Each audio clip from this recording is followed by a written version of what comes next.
الرحمن الرحيم الحمد لله والصلاة والسلام على رسول الله اللهم لا علم لنا إلا ما علمتنا إنك أنت العليم الحكيم اللهم لا فهم لنا إلا ما فهمتنا إنك أنت السميع العليم. First and foremost, usually you give congratulations. Here I give you condolences for the many lives that have been lost. And unfortunately, although many of us in the leadership know about the Uyghur plight, still we have a lot of work to do. As you said earlier, somebody said, we always, until even recent time, I refer to the Uyghur people as Chinese Muslims. But we have to be careful with that. There are Chinese Muslims from Manchuria, from South China. When we say that, we make the case of the Uyghur people lost because it's not about only being Muslim. It is a genocide happening, and it has to do with that geography of East Turkestan, Turkestan Sharqi. And this is why we have to keep saying, and myself, stop saying Chinese Muslims. And I came to learn about this difference a few years ago when we hosted a conference for Chinese Muslims here in Toronto. And we have to emphasize, because what in the recent Parliament of World Religions, when I was talking to the Chinese delegation, they said, no, Article 36 of the Chinese Constitution ensures and guarantees the freedom of religion. And we have mosques in Beijing, we have more mosques in places, they are allowed to pray. But when I'm just for my non-Uyghur friends, we should say Uyghur Muslims, because there is an issue there that is not only religious, is political, and more importantly, historical. And I was saying to Bulent, these are your forefathers. The Turkic nations come from Mongolia, come from what is now Turkestan. And that's why they speak the same language. It's a huge nation that defended Islam and has been in contact with the Sahaba. And Islam has reached, and in spite of many attempts to convert them to many religions, they accepted Islam. And from there, you had the Seljuks came, and then after that, other Turkic nations came after. These were defenders. They stood against the Tatars, the Mongols, the Holaku, and all of those people. History is very rich. I would like to, in addition to what you heard from Professor Alia Khan, beautiful presentation, and also from our sister earlier, everything has changed since September 11. Now, you may not agree with this, but since September 11, you can do whatever you want to your minorities. If they open their mouth, they call them terrorists. You are with Al-Qaeda. Now, you are also with Daesh. This is the problem, that nations are getting away with this. In Africa, it's happening with Central Africa. Please don't forget your Central African brothers and sisters who are being slaughtered like lamb and goats. You saw the videos. Many people don't know. When I make dua for Central Africa, I say, what's going on in Central Africa? We haven't seen anything. People are being slaughtered for being Muslim in Central Africa. And people don't know about that. And other places. The issue of Uyghur cannot be compared to Burma. Burma is a poor, small nation. And the issue of Uyghur, these people are in their land, and now they are being told, and we're dealing with China. China is the second, and soon it will be, according to the projections, the superpower number one economically, the biggest economy, followed by India and other nations, as they project by 2030 to 2050. China is a big superpower. And some of the major players with China are Muslim countries. And unfortunately, when you hear His Eminence, I don't want to say the word eminence, Mr. Mohammed bin Salman, giving a blank check for them to do whatever they want, what's left? Coming from the land of Mecca and Medina, you know what it did that day to the Uyghur people? Call it cold shower, hot shower, acid shower. It was like you destroyed the hope that they had, maybe some pressure through oil, through business, to be put on China. But when it comes from leaders like that, we only have to say, Hasbunallahu wa ni'mal wakil. Right now, the Uyghur people are in the bottom of the well, like Sayyidina Yusuf alayhi salam. Make no mistake, Surah Yusuf has the secrets and the codes and the answers for the Muslim Ummah in general, for me as a struggling Muslim in our time, and for any nation or group of people who are struggling. You are Yusuf alayhi salam, and right now you are in the bottom of the well, in a desert. But don't worry, Allah will send somebody who will take you out. Not Saudi Arabia, not these Muslim countries. Allah will bring help from nowhere you expect. This is why there is Surah Yusuf in the Quran. Read it. Uyghur people, your answer is in Surah Yusuf. Just keep patience. And حسبي الله إنه من يتقي ويصبر فإن الله لا يضيع أجر المحسنين. This is the code. You need taqwa. Let's take our deen seriously. And also sabr. إن النصر مع الصبر. And Nabi sallallahu alayhi wa sallam said, victory comes only with patience. And you are قوم, in Arabic I say, إنكم قوم ذوي جلد. You are a people with strong might. Your weather is very harsh. Siberia, Mongolia, Uzbekistan, and up north, Kazakhstan. The weather is very harsh, dry. You see the wind now we're complaining? This is regular in Kazakhstan and in Uyghur land. It's like the desert. It's very harsh. Life is very difficult. Look, how much we complain. They have it difficult. It's not an easy life. But you are a people of sabr. Ulu ba'sin shadid, as Allah mentions in the Quran. But with sabr, inshallah. Allah said this in the Quran. Do not lose hope. Because if we lose three things, we're finished. Faith. With faith, everything is possible. Hope. With everything can continue. And love amongst you, and love for humanity, you'll bring, inshallah, you'll conquer hearts. After September 11, things changed. Every time somebody opens his mouth, you are terrorist. Very challenging. You know, these people I was reading Amnesty International, there is no procedure or court. These are terrorists. Why? Because they're promoting this. If you say Salaam Alaikum, it's the best documentary I've seen, is a French documentary. It's available on YouTube. They did it a few years ago about the Uyghur people. I watched the 2 hours. They show you how they go and they film in Kashgar and another place, forgot the name, and they show the tourists from around. Everything is nice and pictures. But the Hans, the Chinese from the east, come in, so they melt. It's called melting populations.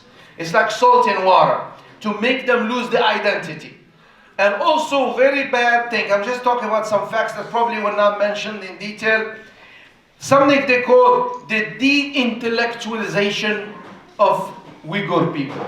Those who are smart, those who are educated, move them somewhere else in China, take them somewhere so the Uyghur people don't think. They don't have the people who can write and think. And keep them busy with anything. You know, even the way how our brothers and sisters, they wear the hishma, they wear hijab. Even if they don't wear hijab, their dress is very modest. Bring the hands walking in the street. The youth, are vulnerable. To see change in that culture is very dangerous, little by little. And they are very patient. They are very patient with spreading this. But, unfortunately, they also dissociate Muslims from their cultures. Only certain ages allowed to travel to go for Hajj. Very difficult to go to Hajj. It's next to impossible, or even going to a Muslim country.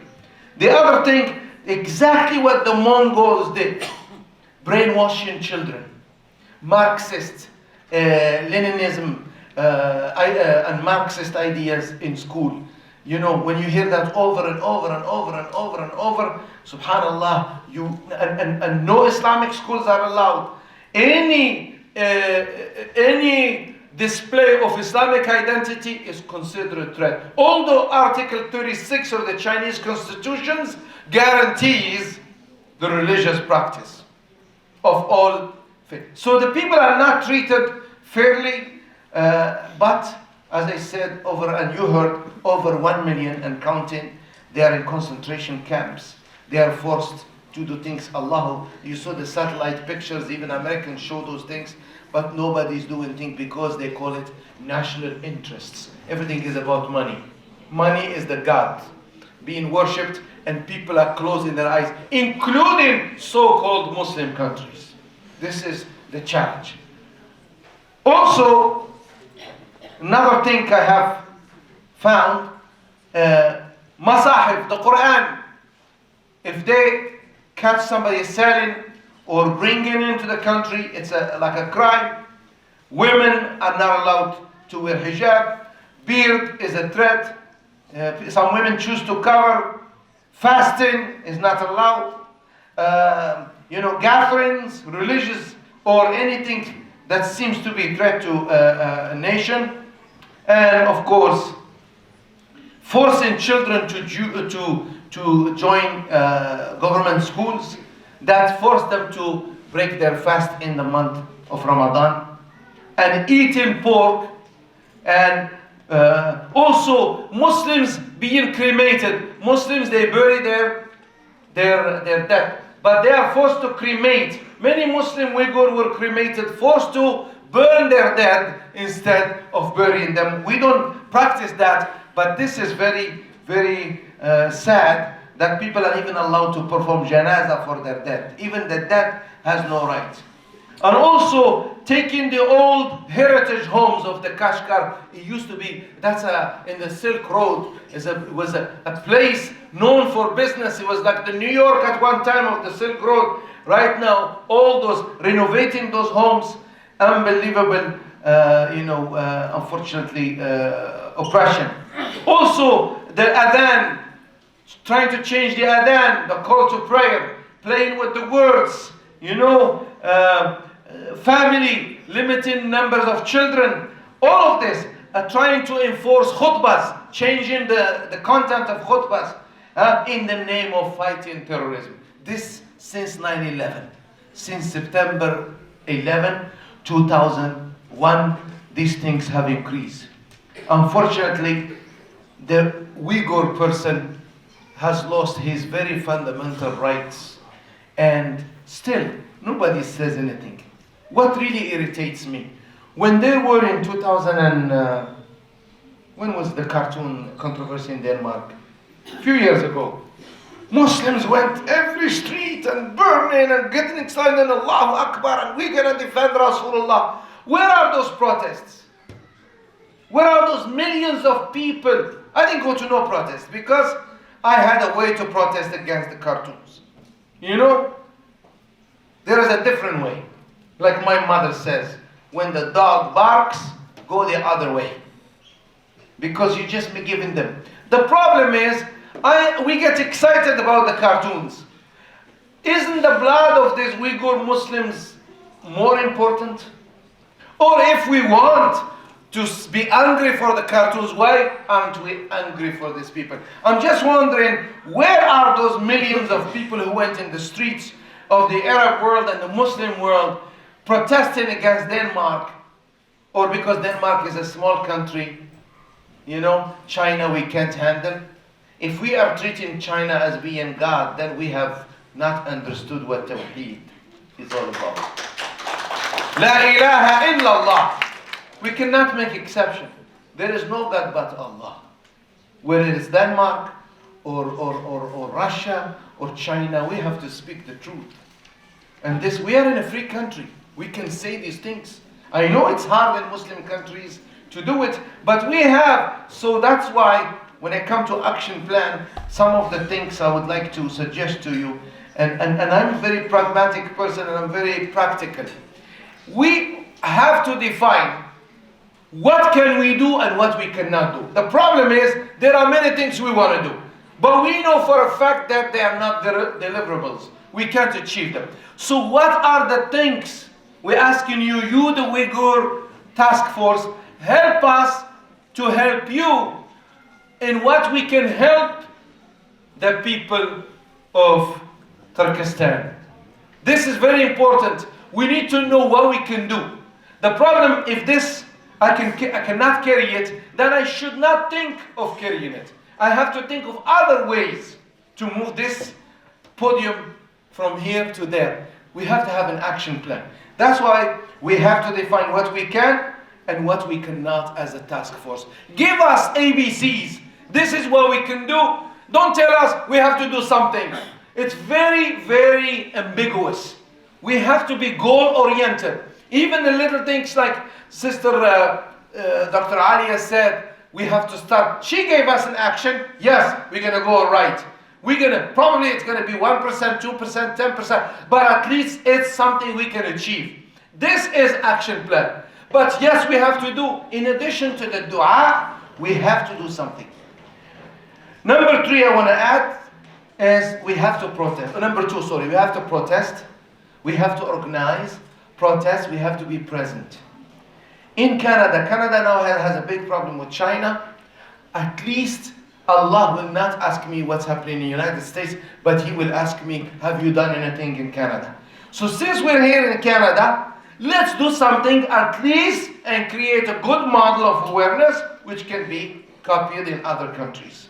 Number 3, we know what's the answer. We all know what's the answer. The answer is very simple.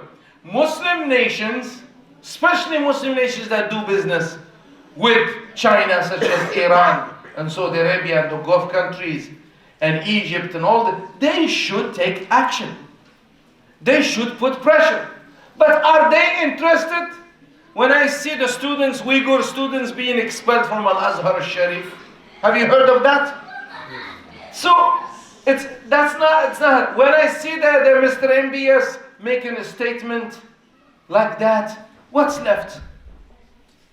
But we have to somehow, as you said, Turkey took a stance, Malaysia is, the pressure of China is big on Malaysia and Indonesia, huge, because economy is controlled in those countries. They're also tight. But the problem, the Muslim nations have no power, they're helpless. However, do you know that 45% of the Muslims live in minority countries, as minorities?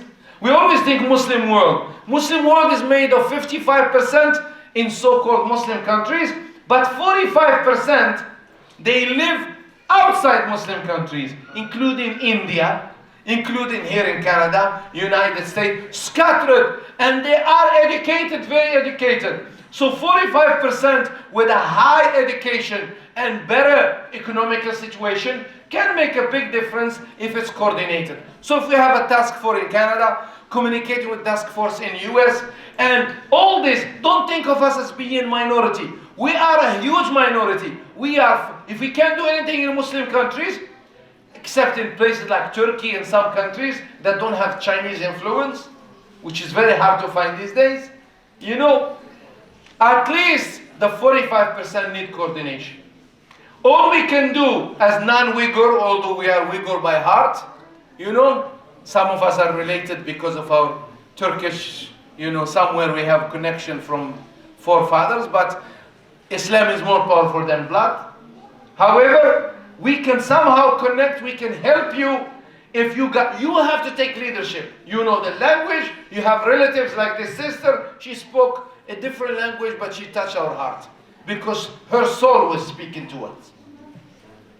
Number 4, we have to do a lot of media work and PR. We have to coordinate. Yadullahi ma'al jama'ah. Rasul Sallallahu says, if you come together, Allah will help you. Yadullah doesn't mean the hand, but the help of Allah subhanahu wa ta'ala, and the barakah will be there. Little work, inshallah. Empowerment of Uyghur activist movements. We can do fundraisers. Ramadan is coming. If every masjid gives zakat, to registered organizations that will do the work, we should. This is not a choice. Zakat is not my money or your money. It belongs haqqullah. And haqqullah now is being, حقوق الله وحرماته تنتهك. They are being desecrated in that part of the world. We have to help the people who are doing awareness, who are helping who are trying to organize the Uyghur people here. Yesterday you were a few. Now, mashallah, you can see Uyghur community is very present in Toronto. Mashallah, in RIS, the lady, she made thousands of people cry. She, with her beautiful words, with her ikhlas, sincerity, she moved us. You know, their booth there was so busy. You know, I forgot to wear my Uyghur hat because we had many things today. It's a busy day, but I was going to wear it, just forgot. We are in Canada, and we should also be active politically. Elections are coming. We have to talk to the MPs. At least we do the work here in Canada, and on the internet media we work. But I believe in all task forces, in all these 45% non-Muslim countries work together, a great result will be achieved, inshallah. Last but not least, as we did with Burma, as we did with Bosnia, as we did with Syria, we should start campaign to sponsor students, because this is the main, and I start with that, the main problem you're going to have is de-intellectualization of the Uyghur people.